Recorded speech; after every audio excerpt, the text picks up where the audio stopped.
Hello everyone, this is Harsh. Welcome back to my channel. तो आज की वीडियो के अंदर हम कुछ इंटरेस्टिंग सा पढ़ने वाले हैं। जो हम इलेक्ट्रिसिटी चैप्टर पढ़ रहे हैं हमारा, उसका एक अगला टॉपिक पढ़ने वाले हैं। उससे पहले आपको पिछला टॉपिक जो हमने प्रीवियस वीडियो के अंदर पढ़ा था वो बता देता हूँ। तो हमने पढ़ा था रजिस्टिविटी पढ़ा था हमने, और factor which depend on factors on which resistance depend, वो हमने पढ़ा था। जो हमारे लेंथ था, एरिया ऑफ क्रॉस सेक्शन था, टेम्परेचर था, नेचर था। तो उनसे हमने एक फॉर्मूला निकाला था, बनाया था, जो कि क्या था हमारे पास, R is equal to rho L by A. ये फॉर्मूला हमने बनाया था।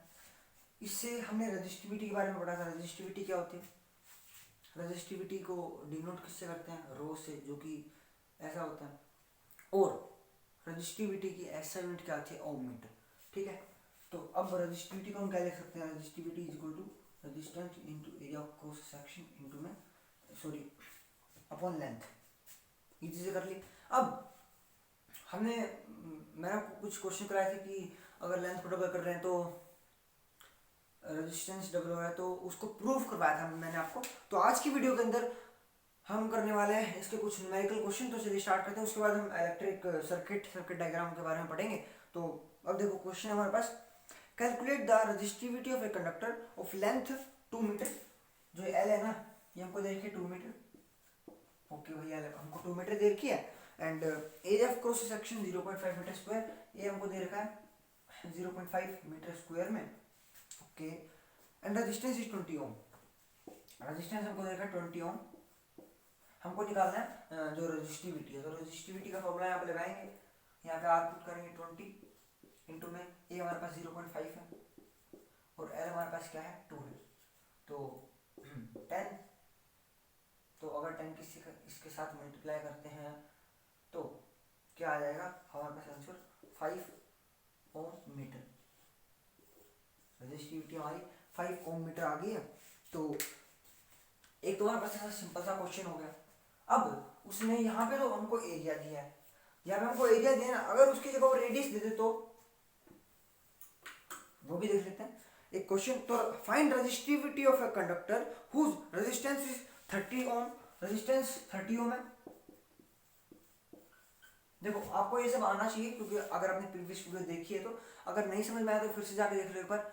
और जिन्होंने नहीं देखी है तो भाई डिस्क्रिप्शन में लिंक है लेक्चर 1 से लेके अब तक के लेक्चर का, तो सारी वीडियो आपको मिल जाएंगी, जाके देख लीजिएगा। तो अब देखो, तो ये जो रेजिस्टेंस हमको दे रखा है 30 ओम। ओके। लेंथ हमको दे रखी है 5 मीटर। जो लेंथ हमको दे रखी है वो दे रखी है 5 मीटर। और हमको अब एरिया देने की जगह क्या दे रखा है इन्होंने? एरिया देने की जगह हमको दे रखा है रेडियस, वो भी 2 mm मिलीमीटर। अब सबसे पहले तो हमको बताना चाहिए कि 1 मीटर के अंदर, अब हमको इसको मीटर में कन्वर्ट करना पड़ेगा रेडियस को, फिर हम एरिया निकालेंगे। हमको पता है एरिया का फॉर्मूला क्या होता है? पाई आर स्क्वायर। ठीक है। तो अब क्या करेंगे हम? सबसे पहले तो इस मिलीमीटर को मीटर में कन्वर्ट करेंगे। तो हमको पता है 1 मीटर इक्वल टू 1000 मिलीमीटर होता है। तो इसको अगर कन्वर्ट करना है हमको मीटर में, तो 1000 से डिवाइड करना पड़ेगा। तो ये चीज होगी। ठीक है। अब पाई आर स्क्वायर लगाएंगे, फॉर्मूला लगाएंगे, इस फॉर्मूले पुट करते हैं। चलिए सीधा ही, तो रो इज इक्वल टू आर क्या हमारे पास 30 इंटू में एरिया कैसे निकालेंगे? पाई आर स्क्वायर।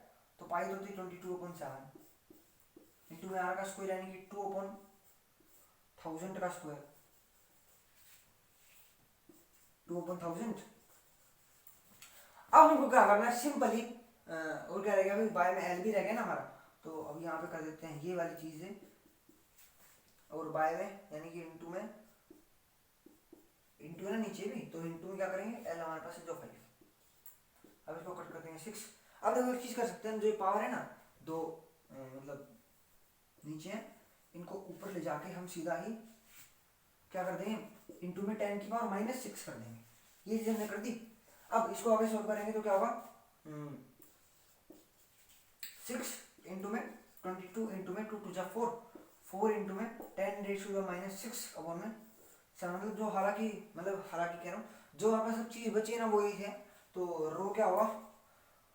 मल्टीप्लाई करेंगे तो 4 2 जा 8, 88 हो गया। 10⁻⁻6 अपॉन में 7। तो रो क्या हो गया हमारे पास?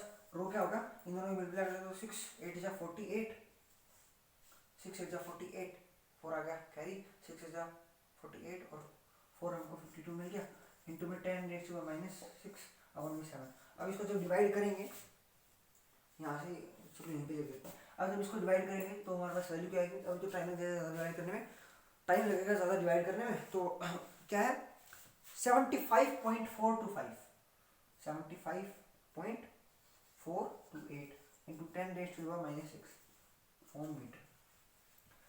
ठीक है, तो ये चीज़ हमारे पास आई है। तो अब करते हैं भाई एक और क्वेश्चन इसी का।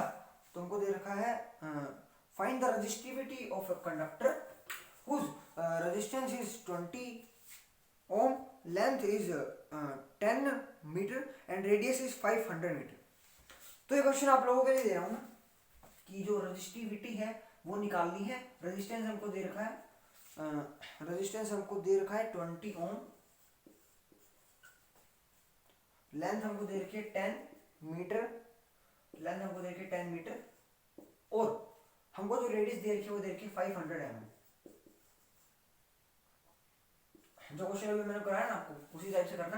एक चीज याद रखना कि 1 meter is equal to 1000 millimeter के इक्वल होता है, तो वो चीज आपको अप्लाई करके रेडियस से एरिया निकालना है, एरिया से फिर जो हमारे पास फॉर्मूला होता है रो रेजिस्टिविटी का यानी कि रो का, वो कहता है RA/L, तो उसमें हमको पुट करके वैल्यू को निकाल लेना है, फॉर्मूले में पुट करके रेजिस्टिविटी की वैल्यू निकालनी है। तो नोट कर लीजिए जल्दी से फिर इसको यूज करते हैं। कर लिया, ओके। तो एक और क्वेश्चन आपको दे देता हूं मैं इस टाइप का। एक तो ये हो गया जो रेजिस्टिविटी वाला था, एक थोड़ा सा पजलिंग क्वेश्चन देते हैं आप लोगों को। जी हमको जो लेंथ दे रखी है वो दे रखी है हमको 5, चलो एक क्वेश्चन है, तो लेंथ हमको दे रखी है 5 मीटर, लेंथ हमको दे रखी है 5 मीटर, एरिया हमको दे रखा है 1 मीटर स्क्वायर, एरिया हमको दे रखा है 1 मीटर स्क्वायर, और हमको वर्क दे रखा है, जो वर्क डन हुआ है वर्क हमको दे रखा है 50 जूल, वर्क हमको दे रखा है 50 जूल, और हमको एक बॉडी के नंबर ऑफ इलेक्ट्रॉन्स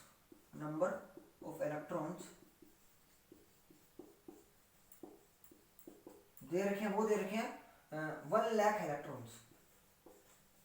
उस बॉडी के अंदर 1 लाख इलेक्ट्रॉन्स हैं जो कि मूव कर रहे हैं, और हमको टाइम दे रखा है कितने टाइम तक मूव कर रहे हैं, हमको टाइम दे रखा है 60 सेकेंड्स। ठीक है, तो ये क्वेश्चन आप लोगों के लिए करना है, आप लोगों को फाइंड रेजिस्टिविटी।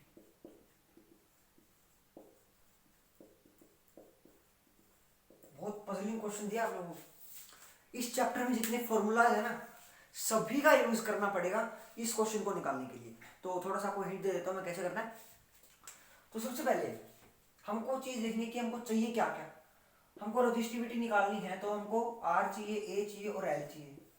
हमको L दे रखा है और A दे रखा है, सीधा सीधा हमको R चाहिए। अब मैटर जो है वो R का बच चुका है। अब हमको पता है कि R किस फॉर्मूले में आता है और किस फॉर्मूले में आता है, तो V इक्वल टू RI होता है। सारे फॉर्मूले यहाँ पे आपको यूज करने पड़ेंगे। तो भाई जितना ज्यादा आप इन ऐसे क्वेश्चंस को कॉम्प्लेक्स क्वेश्चन को ट्राई करोगे ना उतना आप लोगों के लिए बढ़िया होगा। ठीक है, तो अब इस R को निकालने के लिए हम कहाँ पे जाएंगे, V इक्वल टू RI पे। ठीक है, अब इस V इक्वल टू RI में जो R निकालना है हमको वो कब निकलेगा, जब हमारे पास V हो और I हो।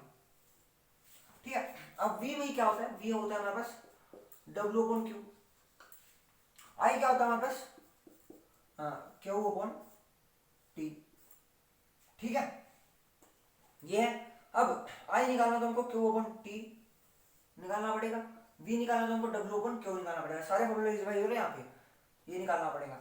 अब हमारे पास T है और W भी हमको दे रखा है, अब क्यों नहीं है।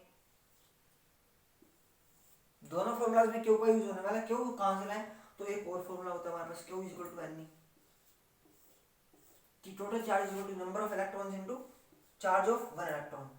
तो हमको N दे रखा है, number of electrons 1 lakh electrons है। अब कैसे निकालेंगे,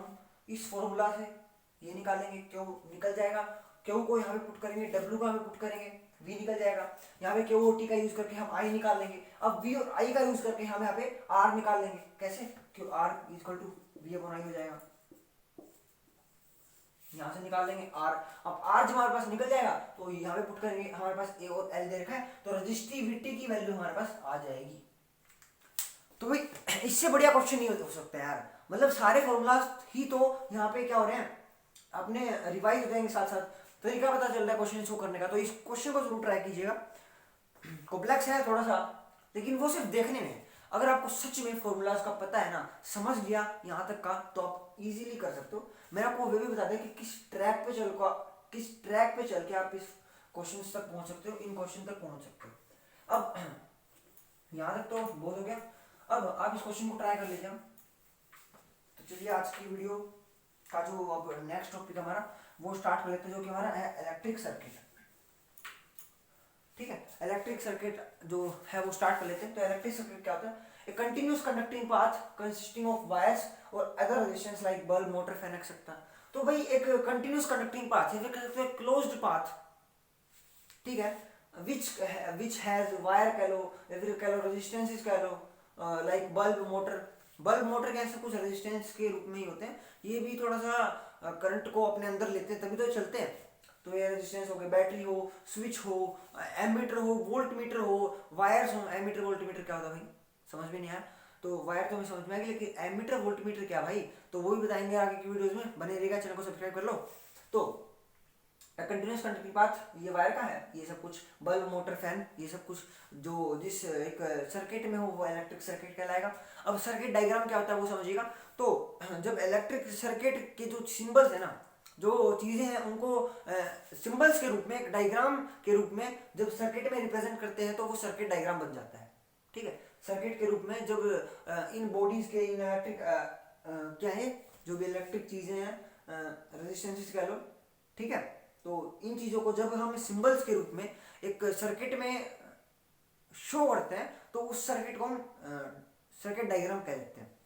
अब भाई आप कह रहे हो कि उनके हम क्या शेप्स बनाते हैं या फिर कह सकते हो उनके डायग्राम बनाते हैं, तो वो क्या होती है, वो चीज़ आप समझाओ। सिंबल्स क्या होते हैं? तो देखो, उनको सिंबल्स की फॉर्म में अगर हमको रिप्रेजेंट करना है तो हम कैसे करेंगे, तो फिर देखिए जल्दी से। तो देखो, सबसे पहले हमारे पास आता है बल्ब। 11 चीजें होती है हमारे पास टोटल। बल्ब हो गया एक हमारे पास, ये हो गया एमीटर। इनके सिंबल्स बताने वाला हूं, वो कैसे यूज करने वो बताने वाला हूं। वोल्टमीटर हो गया, और हमारे पास एक कनेक्टिंग वायर होगी, जो वायर जॉइंट है, वायर जॉइंट। और क्या तो wire passing without joining, wire passing without joining, और हमारे पास क्या होगा, रेजिस्टेंस हो गया, एक रेजिस्टेंस हो गया, ओके। और क्या, सेल हो गया, बैटरी होगी, एक रियोसेट होता है वो हो गया, इसको वेरिएबल रेजिस्टेंस भी कहते हैं। ये बताऊँ क्या होता है। तो टोटल 11 चीजें तो कितनी होगी हमारे पास, 1 2 3 4 5 6 7 8 9 10 और 11, दो चीजें रहेगी। तो क्या क्या रह गया भाई, हमारे पास रह गया एक तो, अच्छा, स्विच रह गए। तो ओपन स्विच और क्लोज्ड स्विच।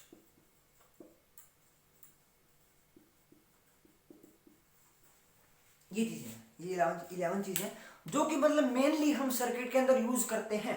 इसको हम ओपन की भी कहते हैं और क्लोज्ड की भी कहते हैं। अब इनके सिंबल्स हैं कुछ जो कि हम इलेक्ट्रिक सर्किट में रिप्रेजेंट करते हैं, इलेक्ट्रिक सर्किट को जब दिखाते हैं। तो अब बल्ब का सिंबल हम जो सिंपल दिखाते हैं वो क्या होता है, ये वाला। अब ये तो है नहीं, देखो बल्ब हमारा ऐसा इस शेप का होता है,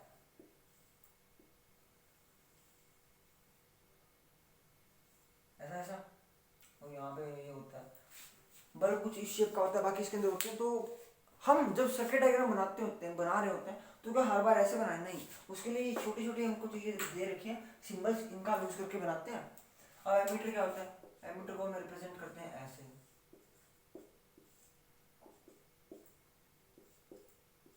वोल्ट मीटर है, वोल्ट मीटर को हम रिप्रेजेंट करते हैं ऐसे, मतलब इनके सिंबल्स बना के। वायर ज्वाइंट, तो ऐसे वायर को ज्वाइंट कर दिया। वायर पासिंग विदाउट ज्वाइनिंग, तो इसको हम ऐसे कर देंगे, wire without passing without joining, तो ये पास नहीं हो रही है सीधी, मतलब पास हो रही है विदाउट ज्वाइनिंग, ज्वाइन नहीं हो रही है। रेजिस्टेंस अगर हमको करना है तो रेजिस्टेंस के लिए क्या यूज करते हैं हम, तो हम रेजिस्टेंस के लिए यूज कर लेते हैं ये ऐसा कुछ, ठीक है। रेजिस्टेंस के लिए यूज कर लेते हैं। सेल के लिए हम, एक सेल होता है जो, उसके लिए हम यूज कर लेते हैं ये प्लस माइनस। जो सेल होता है ना पॉजिटिव और नेगेटिव, मैंने बताया इलेक्ट्रॉन नेगेटिव से पॉजिटिव पे जाता है, तो वही चीज यहाँ पे, ठीक है।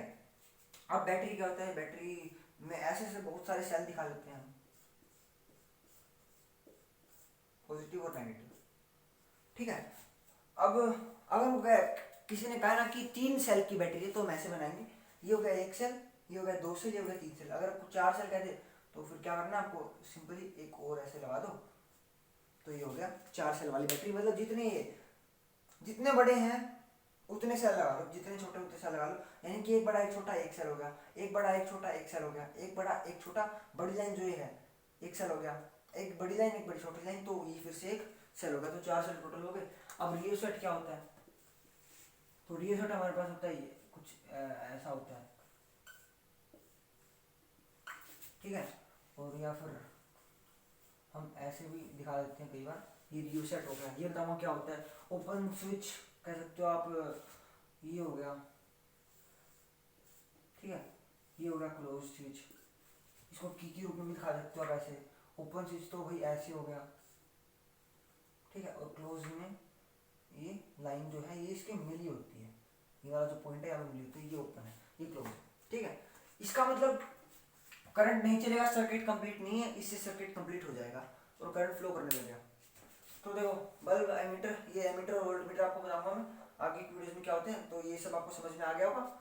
और ये रियो सेट क्या होता है भैया ये बता दो। तो रियो सेट होता है जब हमको किसी सर्किट के अंदर ना करंट की अमाउंट चेंज करनी हो बिना वोल्टेज को चेंज किए, क्योंकि वोल्टेज है ना जिसकी वजह से करंट बनता है, तो उस वोल्टेज को चेंज किए बिना अगर हमको करंट की अमाउंट कम या ज़्यादा करनी हो तो उसके लिए हम रियो सेट का यूज़ करते हैं, ठीक है। तो आज के लिए इतना ही, मिलते हैं नेक्स्ट वीडियो के अंदर। और जो क्वेश्चन आपको दिए थे आई थिंक आप वो करने की ज़रूर कोशिश करोगे और उनको कर पाओगे। तो मिलते हैं नेक्स्ट वीडियो के अंदर, आज के लिए इतना ही, ओके बाय।